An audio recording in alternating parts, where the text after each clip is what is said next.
Hi. First of all congratulations for clicking, क्योंकि ये इस बुक का समरी वीडियो नहीं है। ये इस बुक का एक्सप्लेनेशन वीडियो है। मतलब हम पूरी बुक के हर एक पेज को समझने की कोशिश करेंगे। मेरा नाम है सरशार सैयद और मैं कोई गुरु नहीं हूँ। Basically I am not an investor, not a stock broker. I am basically a nobody when it comes to finance. मैंने इस बुक को सिर्फ इसलिए समझा क्योंकि मुझे ये बुक समझनी थी और इसीलिए मैं एक टीचर हूँ तो मैं इसे समझा भी सकता हूँ, इसलिए मैंने ये वीडियो बनाया। इसमें एक और चीज़, किसी भी चीज़ को अगर यूज़ करना है, संभालना है, तो उसके लिए उसे समझना ज़रूरी है। तो अगर आपने इस वीडियो पे ये सोच के क्लिक किया है कि ये बुक आपको अमीर बना देगी, बिल्कुल बनाएगी, लेकिन इसके अंदर कोई भी ट्रेडिंग स्ट्रैटेजी नहीं है कि आप एक शॉर्टकट लगाएंगे या आपको पैसा ऐसा इन्वेस्ट करना है, वो इस किताब के अंदर नहीं लिखा। इस किताब के अंदर ये चीज़ें लिखी है कि पैसे के बारे में सोचना कैसे है। अब ये किन के लिए बहुत ज़्यादा ज़रूरी है? नॉर्मली हर इंसान के लिए नेसेसरी है, लेकिन वो लोग जो पैसे को सँभाल नहीं पाते या उन्हें नहीं समझ में आ रहा है कि पैसे के बारे में कैसे सोचा जाए, उनके लिए बुक कंपल्सरी है। तो अगर आपने ये सोच के क्लिक किया था कि for example think and grow rich जैसी कोई बुक होगी या कोई ऐसी बुक होगी जो बिज़नेस के राज़ बता देगी, तो ये बुक उनमें से नहीं है, आप क्लिक ऑफ कर सकते हैं, ठीक है? तो होगा ये कि हर एक दिन के लिए एक चैप्टर है। तो पहला चैप्टर है इंट्रोडक्शन, तो उसका 1 घंटा आएगा। उसके बाद में जैसे-जैसे हर एक चैप्टर है, तो उसके हिसाब से हम लोग हाफ एन आवर से लेके 1 आवर के बीच में 1 घंटे का 1 लेक्चर रहेगा हर एक चैप्टर के ऊपर, और ऐसा करते-करते हम लोग पूरी बुक खत्म कर देंगे। ये चैप्टर रोज़ सुबह 9 बजे अपलोड होंगे। सो अगर आप अभी लाइव में देख रहे हैं, तो ये चैप्टर्स ऑलरेडी रिकॉर्ड हो चुके हैं, अभी अपलोड होना शुरू हो रहे हैं और आप ये देख रहे हो जो अभी अपलोड हो चुका है, ठीक है? So I really hope that this books make you think correctly about money और आपका सफ़र अच्छा रहे। Thank you. जब भी पैसे की बात होती है या इवन काम की बात होती है, आप जो प्लान करते हैं वो आप ऐसे प्लान करते हैं जैसे आप कोई मशीन हो कि मैं 10 चीज़ें पढ़ लूँगा या मैं 2 पेज ख़त्म कर लूँगा या आज के दिन में 2 चैप्टर ख़त्म कर लूँगा, लेकिन रियल में हम काम वैसे नहीं करते। तो जितने भी इन रियलिटी जितने भी भले ही आप कितने ही प्लान क्यों ना बनाओ, from let's say you are at point A and you want to go at point B, ये आपने प्लान बनाया, पर ये प्लान जब हम बनाते हैं ना तो हम थोड़ा सा रोबोटिक होके बनाते हैं, वेर यू बेसिकली थिंक और act like a robot and you think you are going to act like this only, but that does not work because you are not a robot for obvious reason, you are a human. So a point पे आप बनाते हो, लेकिन फिर वहाँ से B जाता है, थोड़ा सा पीछे भी आते हो, फिर वापस आगे जाते हो मे बी फॉर सी, फिर थोड़ा और आगे जाते हो मे बी फॉर डी, फिर हो सकता है थोड़ा पीछे आओ, और ऐसे चलते चलते चलते आपके प्लान्स एग्जीक्यूट होते हैं। चीज़ें वन स्ट्रेट लाइन में नहीं जाती। ये चीज़ जब हम काम के बारे में पढ़ते हैं तो समझना आसान हो जाता है कि पैसा भी लगभग ऐसे ही काम करता है। सो यहाँ पे ये स्टार्ट कर रहा है पूरा conversation that you are not a spreadsheet. आप कोई स्प्रेडशीट नहीं हो, आप एक इंसान हो। आप गलतियाँ करोगे ही करोगे, इसकी गारंटी है। आप बहुत सारी गलतियाँ करोगे, you will be, because you are an emotional person, और लोगों को ये चीज़ें फिगर आउट करने में बहुत ज़्यादा टाइम लगता है। पर do not aim to be coldly rational when making financial decision. जब भी आप कोई फाइनेंशियल डिसीजन करते हैं, कोशिश ये कीजिए कि आप एकदम कोल्डली रैशनल डिसीजन ना लें। बोलने का मतलब ये होता है कि जैसे मैंने तुमको बोला कि सुनो, तुमने पैसे बचाए हैं, स्टॉक में डाल दो, इसमें मत डालना, इधर खर्चा कर दो, इधर मत करना, और महीने के इतने पैसे बचा लो। ये सुनने में ऑन थियरी बहुत ईजी लगता है, रियलिटी में नहीं होता। क्यों नहीं होता? क्योंकि हम ऐसे जो रैशनल के ऊपर होते हैं ना, मैथमेटिक्स के कैलकुलेशन के ऊपर जो डिसीजन होते हैं, उस पर हम ज़्यादा फॉल नहीं करते। We reasonable is more realistic to us, जो हम फील करें, and you have a better chance of sticking with it for a long time. अगर मैं आपको ऐसा कोई काम दूँ जो सुनने में, सोचने में और करने में आपको पसंद है, वो काम आप ज़्यादा अच्छे तरीके से करोगे रादर देन जो एक मेंटल लेवल पे आपने बस सोचा है। फॉर एग्जाम्पल, कई बार ऐसा होता है कि आपको किसी ने कोई प्लान करके दे दिया और वो प्लान ऑन पेपर तो बहुत अच्छा लग रहा है और बहुत सही भी है, लेकिन वो प्लान एग्जीक्यूट नहीं कर पाते। कितने दिन ऐसे जाते हैं कई बार जब हमारा पढ़ने का ही दिल नहीं हो रहा है, हमारा कोई भी काम करने का दिल नहीं हो रहा है। हालांकि अगर आप अर्थमेटिकली उस चीज़ को देखें, मैथमेटिकली उस चीज़ के बारे में सोचें, वो चीज़ बहुत आसान है, बस आपका दिल नहीं हो रहा। इस कॉन्सेप्ट को भी तो जब साइकोलॉजी ऑफ मनी और जब हम पैसे के बारे में सोच रहे हैं समझना पड़ेगा, राइट। इस बुक के अंदर वो आपको समझाने की कोशिश कर रहे हैं कि आपको जो पैसे के डिसीजन है वो एक थॉट प्रोसेस से एक रोबोट की तरह नहीं लेना चाहिए, उसमें इमोशन भी बहुत ज़्यादा इन्वॉल्व होगा। अब जब हम इमोशन की बात करते हैं ना, तो यहाँ पे बहुत सारे ऐसे आंसर्स आते हैं जो दुनिया ने आपकी प्रॉब्लम्स को कई बार सोल्यूशन के तौर पे दिया है, लेकिन आप उस सोल्यूशन को एक्सेप्ट नहीं कर पाए। नहीं करने का रीज़न बस वो आपके दिल पे नहीं लगा। वो चीज़ बहुत ज़्यादा टेक्निकल, फिलोसॉफिकल, लॉजिकल सब थी, बस वो आपके दिल पे आके नहीं बैठी। For example, one of the biggest example and one of the craziest and easiest example is to telling you to join the government job. Parents ने हमेशा से बोला है कि गवर्नमेंट का जॉब ज्वाइन करो, जो सही एडवाइस है, गलत नहीं है। क्या फिर भी हम वो जॉब ज्वाइन कर पाते हैं? नहीं। क्यों नहीं ज्वाइन कर पाते हम वो जॉब? क्योंकि हम उससे स्टिक नहीं कर सकते।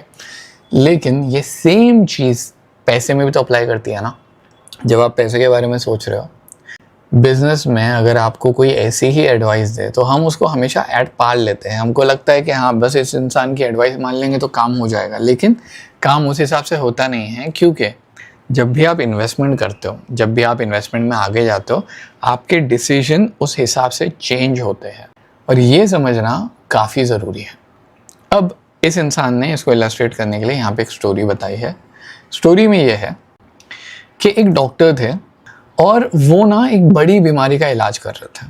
अब उस बीमारी का इलाज करते करते उन्होंने एक चीज़ को रियलाइज़ किया कि अगर मैं सामने वाले के बॉडी के अंदर बुखार डाल दूँ, फीवर डाल दूँ, उसका टेम्परेचर अबव चले जाए, तो ये बीमारी ज़्यादा उतना रिएक्ट नहीं करती, क्योंकि बॉडी थोड़ी सी स्लो हो जाती है उसको कॉम्बैट करने में। तो इसका जो भी सेल्स में ये बीमारी फैल रही है वो रुक जाएंगी। अब इस इंसान ने ये करना ट्राई किया, तो वो क्या करते थे, जो भी आता था पेशेंट इस बड़ी वाली प्रॉब्लम के साथ में, उसको वो मलेरिया के इंजेक्शन दे देते थे। मतलब अपनी तरफ से उस इंसान की बॉडी के अंदर मलेरिया डालते थे। अब इसमें पहले के कुछ लोग मर भी गए, उसके बाद में ये चीज़ सक्सीड भी हुई और ये चीज़ को माना भी गया कि हाँ भाई, इसने सही डिसीजन लिया है, इसने अक्लमंदी से डिसीजन लिया है, विच वॉज करेक्टेड। उसको बुरा नहीं माना गया एंड दैट वॉज ओके। अब यहाँ पे अगर आप पढ़ो तो इन्होंने एक क्रेजी आइडिया फाउंड किया था जो मेयरली बोल्ड था, और वो आइडिया था कि इन्होंने he began injecting patients with low and strains of typhoid, malaria and small pox. ये बंदा उनकी बॉडी के अंदर ये सारी बीमारियां डाल देता था। रिजल्ट क्या हुआ, इसमें से पहले कुछ जो उनके वर्जन थे उसके अंदर लोग मरने लगे, लेकिन बाद में some patient died of from the treatment, but later on it was realize कि ये एक्चुअली काम कर रहा था, और इस बंदे को नोबेल प्राइज दिया गया था 1927 में। तो कॉन्सेप्ट सिंपल है। कॉन्सेप्ट क्या है? कॉन्सेप्ट ये है कि अगर आपको एक बड़ी बीमारी को क्योर करना था, तो अगर आप अपनी बॉडी के अंदर फीवर डाल दे तो बड़ी बीमारी रुक जाती है, डाइवर्ट हो जाती है, और बाद में आप फीवर को क्योर कर दीजिए। सिंपल सा कॉन्सेप्ट है, नो रॉकेट साइंस। क्वेश्चन ये है, क्या ये कॉन्सेप्ट आगे चला? क्या ये जो मेथड है ये आगे चला? द रियल आंसर इज नहीं। बाद में पेनिसिलिन आ गई थी, तो उस वजह से ये जो फीवर है इसको संभाल लिया गया था। लेकिन ओल्ड रोमन में एक थॉट प्रोसेस था फीवर को लेके, जहाँ पे वो ये दुआ करते थे कि उन्हें फीवर ना हो। तो यहाँ पे आप दो चीज़ें देख रहे हैं। एक, आप देख रहे हो कि लोग फीवर के बारे में कैसे सोचते हैं, दूसरा इस बंदे ने फीवर को कैसे यूज़ किया, और तीसरा जो फीवर रियल में एग्जिस्ट करता है। अब एक बार डायग्राम बना के सोचते हैं, समझने की कोशिश करते हैं कि हुआ क्या। व्हाट्स हैपनिंग हियर इज, एक बड़ी बीमारी है जिसको क्योर करने के लिए एक साइंटिस्ट ने ये सोचा कि इस बीमारी को क्योर करने के लिए अगर मैं इसके अंदर फीवर डाल दूँ, तो फीवर इसको फोड़ देगा और सब ठीक हो जाएगा। तो इस बंदे ने फीवर बीमारी के अंदर जो भी पेशेंट आते थे उनको फीवर के इंजेक्शन देना शुरू किए। सो अगर बेचारा एक पेशेंट आ रहा है तो ये इंसान उसको उसकी बॉडी के अंदर फीवर के इंजेक्शन डाल देता था, और फिर वो इंसान बाद में थोड़े ट्रायल्स के बाद में ठीक हो जाता था। That is how it used to happen. लेकिन ये जो प्रोसेस है, इसको ज़्यादा देर तक ये प्रोसेस नहीं चला, इस काम करने के तरीके को ज़्यादा माना नहीं गया, इवन दो ये बंदे को क्योर कर रहा था। पता है क्यों? इसका लेना देना है हमारी अंडरस्टैंडिंग से कि फीवर के बारे में हम क्या सोचते हैं। Fever can be a good thing, can be a bad thing, but fever is usually construed as a bad thing. हमारी बॉडी में जब फीवर आता है हम कैसे भी चाहते हैं कि ये ख़त्म हो जाए और ये एग्जिस्ट ही ना करे। तो जब इस इंसान के पास ये क्रेजी आइडिया आया था कि मैं फीवर किसी की बॉडी के अंदर डालूंगा, उसके साथ ऑब्जेक्ट किया गया, क्योंकि नॉर्मल इंसान ये बोलता है कि मुझे पता नहीं तुम क्या कर रहे हो, बस मुझे इससे आज़ाद करो, मुझे ये नहीं चाहिए।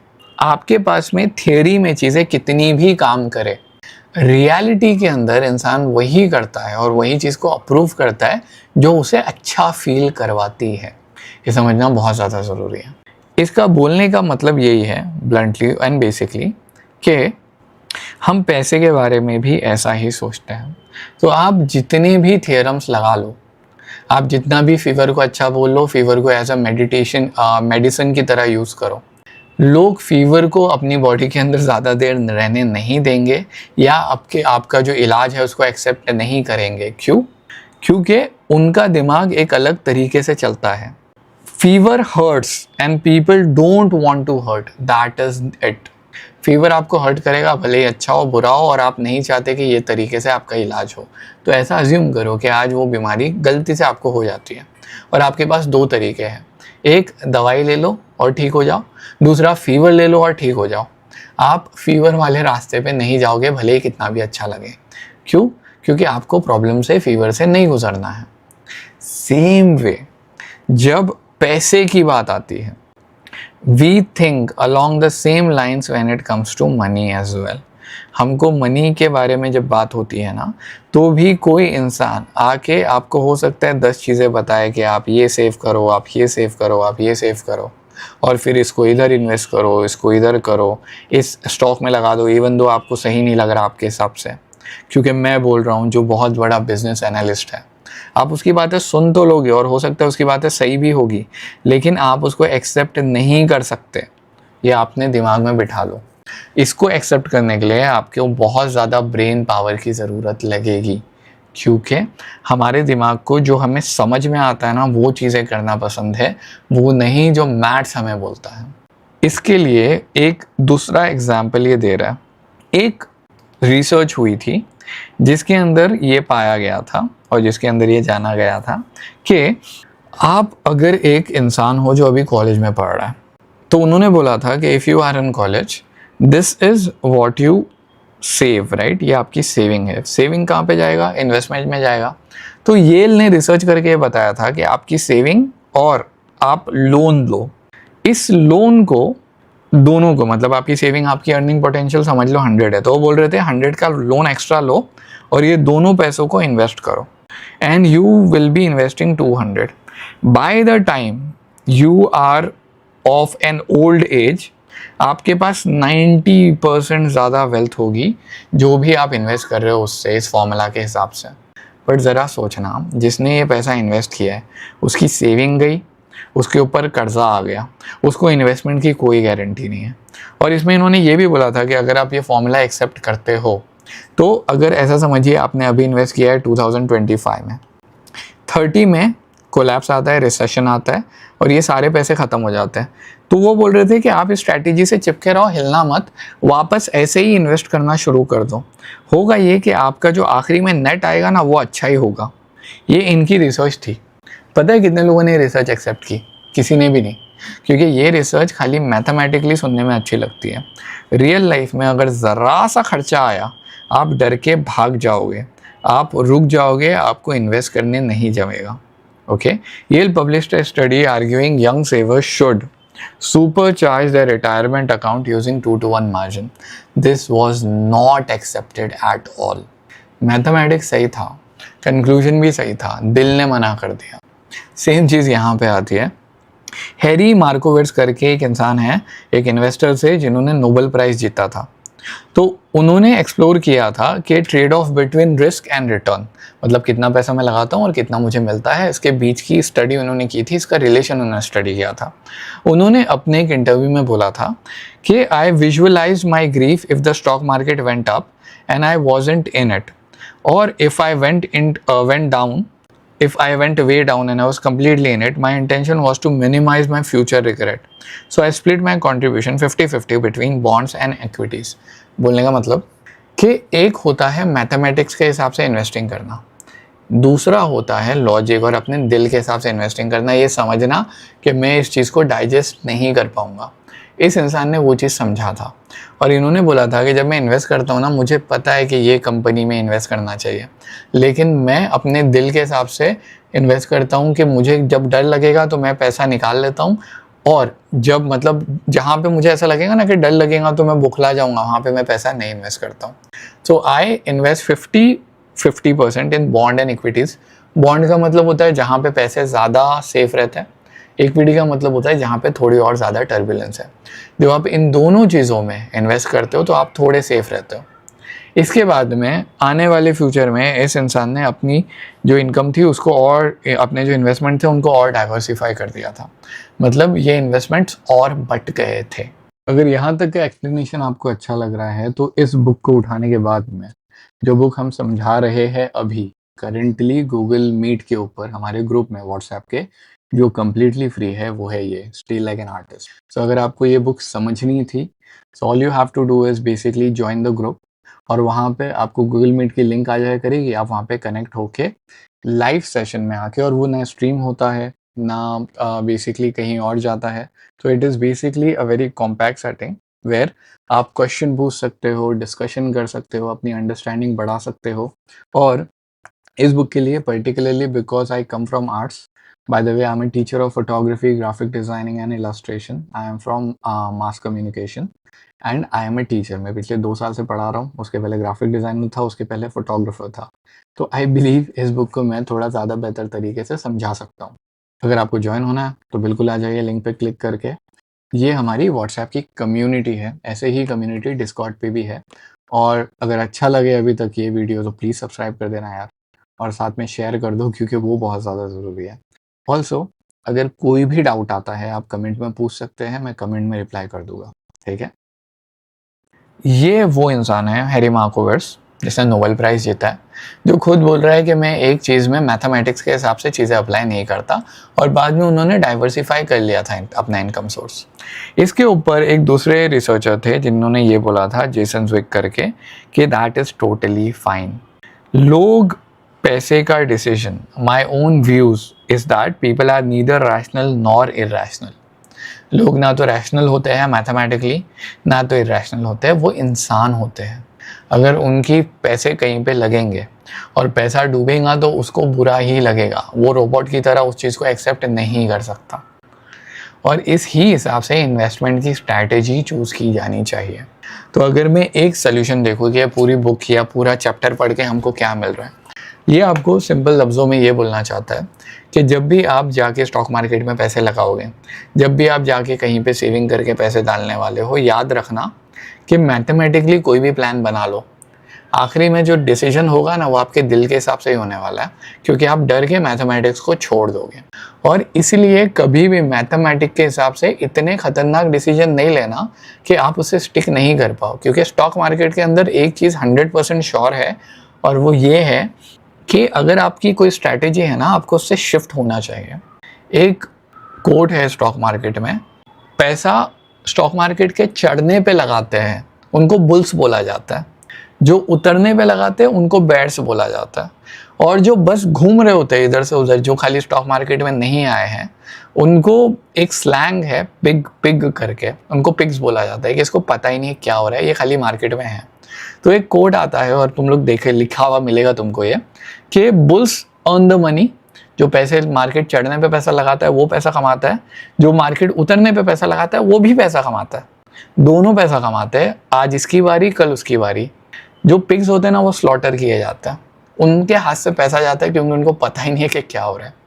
अब ये यहाँ पे आपको क्यों बोल रहा है ये सब, या मैं आपको ये सब क्यों बोल रहा हूँ, साइकोलॉजी ऑफ मनी में पैसे की एक साइकोलॉजी समझ लो, भले कितने भी प्लान बना लो, तुम्हारा एंड स्ट्रैटेजी वही रहेगा जो तुम्हारे दिल को अच्छा लगता है, क्योंकि तुम बौखला के जब मार्केट ख़त्म होगा, रिसेशन आएगा, तो तुम पैसे निकाल लोगे और तुम उसी चीज़ से ज़्यादा, मतलब ये जो होता है ना कि कल से मैं 4 घंटे पढ़ाई करूँगा, वो एक बहुत इमोशनल स्टेटमेंट होता है जो 2-4 दिन के लिए टिकता है, उसके बाद में हम वापस अपने ट्रैक पे आ जाते हैं। सेम वे पैसे में भी होता है। अगर आप इन्वेस्टमेंट कर रहे हो तो आप पहला इन्वेस्टमेंट हो सकता है मैथ्स के हिसाब से करोगे, दूसरा करोगे, तीसरा करोगे, लेकिन अगर 10 साल, 20 साल, 30 साल में देखा जाए, आप इन्वेस्टमेंट अपने दिल के हिसाब से करोगे। इसमें अगर आपने डिसीजन लिया मैथ्स के हिसाब से कि मैथ्स में किसी कंपनी ने ये बोल दिया तो इसमें लगा दो, तो क्या होगा पता है? आप कभी पैसा लगाओगे, कभी निकालोगे, आपका दिमाग पैसा लगा देगा, फिर आपका दिल पैसा वापस खींच के निकाल लेगा, फिर आपका दिल कहीं और लगाएगा, दिमाग फिर वहाँ से निकालेगा। इसमें ना तो आप बुल हो ना तो बैर हो, आप खाली बीच में घूम रहे हो और आपके हाथ से धीरे धीरे धीरे पैसा जाएगा। इसलिए ये समझना ज़रूरी है कि जब पैसे की भी बात आती है ना, हम मैथ्स के हिसाब से नहीं सोचते, हम दिल के हिसाब से सोचते हैं। ये अगर जितना आपको पता हो, आपका डिसीजन लेने में उतनी ज़्यादा हेल्प होगी। My own view is that people are neither rational nor irrational. They are human. We don't like to think harder than we need to. हम उससे ज़्यादा ध्यान से नहीं सोचना चाहते किसी भी कॉन्सेप्ट पे जिससे ज़्यादा हमारी कैपेसिटी ही नहीं है।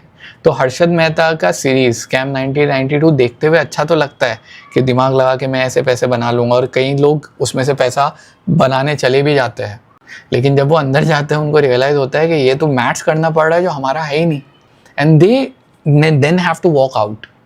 We don't like to think harder than we need to, and we have unceasing demands on our attention.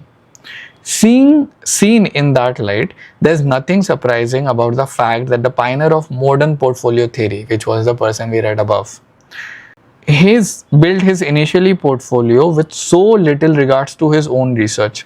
उस बंदे ने खुद की जो रिसर्च थी उसके हिसाब से पैसे नहीं लगाया था, दिल के हिसाब से लगाया था। Nor it is surprising that उन्होंने बाद में इसको एडजस्ट किया। बोलने का मतलब जो इन्होंने यहाँ पे बोला था कि मैं 50-50% के हिसाब से लगाता हूँ, और बाद में उन्होंने डाइवर्सिफाई कर लिया था। Eventually he changed his investing strategy and diversified the investing mix.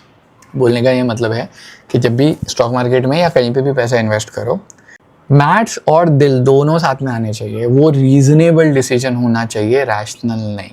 That is all he is trying to say. तो ऐसा भी नहीं है कि मेरा दिल कर रहा है किसी स्टॉक में पैसा लगेगा, बस मैंने लगा दिया। वो इमोशनल है। 3 चीज़ें हैं, एक होता है इमोशनल, टोटली हार्ट, एक होता है रैशनल, टोटली माइंड, और एक बीच में होता है जिसको बोलते हैं रीजनेबल। अभी इन्होंने जो स्टोरी बताई थी पैसे लगाने की और सुपर चार्ज करने की, वही कि आप 20% इन्वेस्ट करो, वो तो लोगों ने उसमें काम नहीं किया। The researchers argued that when using that strategy the expected retirement wealth is 90% higher compare to the lifestyle. It is also 100% less reasonable. इनकी स्ट्रैटेजी अच्छी तो बड़ी थी लेकिन रीजनेबल नहीं थी। इंसान इसके साथ रीज़न करके इसको एक्सेप्ट नहीं कर सकता था अपने दिल में कि मेरे पास अगर 100 रुपया है तो मैं 100 रुपये इन्वेस्ट करूँ, बैंक से और 100 रुपये लेके उसको लोन लेके इन्वेस्ट करूँ। ये सुनने में तो अच्छी थी लेकिन रीजनेबल नहीं थी। There is in fact a reasonable reason to favor what looks like irrational decisions. Here's one. Let me suggest that you love your investment. एक इंसान है जो अपने इन्वेस्टमेंट को बहुत ज़्यादा उसके पीछे पागल है, उसको लगता है उसने सही इन्वेस्टमेंट किया है। This is not traditional advice कि आप ऐसे करो। It's almost a badge of honour for the investor to claim they are emotional less about their investment, but because it seems rational. लेकिन if lacking emotions about your strategy or the stock, you increase your own odds of walking away from them. अगर आप किसी चीज़ के बारे में fully invested, reasonable नहीं हो, अगर आप उसको दिल में कबूल नहीं कर सकते, तो आप आज नहीं तो कल उस स्ट्रैटेजी को छोड़ दोगे और फिर आप या तो यहाँ पे चले जाओगे या तो वहाँ पे चले जाओगे। आप फोकस नहीं कर पाओगे पैसे के बारे में। The reasonable investor who loves their technically imperfect strategy have an edge, because they are more likely to stick with those strategies. And if you stick, remember, bulls भी earn करते हैं, bears भी earn करते हैं। वो इंसान earn नहीं करता जो बीच में बस घूम रहा है इधर से उधर, जिसे समझ में नहीं आ रहा है वो क्या कर रहा है। वैंगार्ड कंपनी है जिसके अंदर जैक बॉगल करके एक बहुत बड़े इन्वेस्टर हैं जो low cost passive index investing को ज़्यादा मानते हैं। मतलब बेसिकली ऐसे शेयर्स, ऐसे स्टॉक्स जिनके अंदर ज़्यादा कॉस्ट नहीं लग रही उसको इन्वेस्ट करने की, इन्वेस्ट करो, पीछे हट जाओ, उसको बिल्ड होने दो और छोड़ दो। अगर सिंपल टर्म्स में बोले तो आप ये समझ सकते हो। ये इसका लिटरल डेफिनेशन नहीं है बट ये समझ सकते हो। इन्होंने जब इसको इन्वेस्ट किया, जब इसको बेसिकली ये इसको ही प्रमोट करते थे, उसी में पैसा लगाते थे, उनके खुद के बेटे ने इससे ऑपोजिट स्ट्रैटेजी की कंपनी बनाई थी। ये बोलते थे कि लो कॉस्ट पैसिव इन्वेस्टिंग रखो। उनके खुद के बेटे ने टोटली कंप्लीटली अलग स्ट्रैटेजी बनाई और उस कंपनी को स्टार्ट किया। पता है इस इंसान ने क्या किया होगा? इस इंसान ने उस कंपनी के अंदर पैसा लगाया जो इनकी स्ट्रैटेजी थी ही नहीं। जब इनसे पूछा गया कि आपने ऐसा क्यों किया, ये तो आपकी स्ट्रैटेजी नहीं है, तो उन्होंने बोला कि देखो वो मेरी फैमिली है और ज़रूरी नहीं है कि मेरी फैमिली से बड़ी मेरी स्ट्रैटेजी हो। तो मुझे पता है शायद मैं पैसे लूज़ कर दूंगा, लेकिन मुझे मेरे बेटे के बिजनेस में पैसे लगाने हैं और ज़िंदगी भी इनकन्सिस्टेंट है, तो it doesn't matter. He said we do some things for family reason. The Wall Street Journal, if it is not consistent, well life is not consistent either, and indeed it really is. बोलने का मतलब simple है, जब भी investing के बारे में सोचो या पैसे के बारे में सोचो, याद रखना आप कोई भी कैलकुलेशन मैथमेटिकली कर तो सकते हो, लेकिन उसको चिपकने के लिए या उसके साथ रहने के लिए उस चीज़ का रीजनेबल होना ज़्यादा ज़रूरी है, just rather than being mathematical. So उम्मीद करता हूँ कि ये एक्सप्लेनेशन आपको पसंद आया होगा। अब इस बुक का अगला जो चैप्टर है वो हम कल कवर करेंगे। सी यू टुमारो। बाय।